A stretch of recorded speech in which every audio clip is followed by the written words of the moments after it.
A police investigation is on the way to find out the cause of recent fires at the Myersville dump in St. Elizabeth. The disclosure was made by local government minister Desmond McKenzie. With the details of that story, here's Giovanni Dennis. Firefighters in St. Elizabeth have been faced with quite an ordeal for the past 72 hours. The reason? A major blaze that lasted for several hours at the Myersville dump.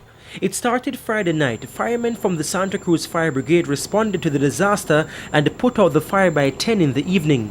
However, on Saturday morning, another blaze. This time it was larger. 4 areas of the dump were blazing. Extra fire units from the Junction Fire Brigade had to be called. The blaze was finally extinguished in the wee hours of Sunday morning.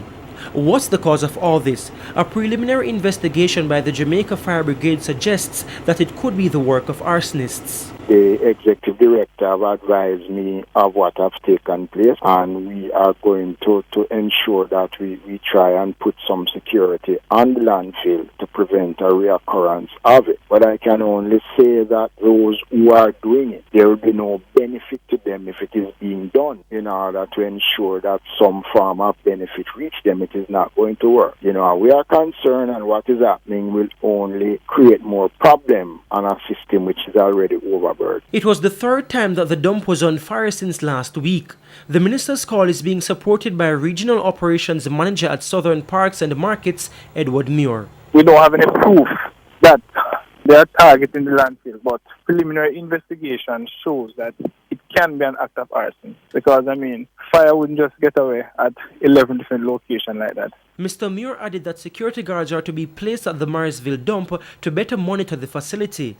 He says private contractors have been affected by inadequate security at the facility. The private contractors, they have their equipment on the landfill, and just last week they brought to my attention that someone broke into the storeroom and stole the petrol from the machines. So this calls for concern. And I took over last year, September, and there was no office on the landfill. And recently we installed an office on the landfill, and with that office we have documentations, etc. in that office. So we have to now put the proper mechanism in place to ensure that those documents are secure.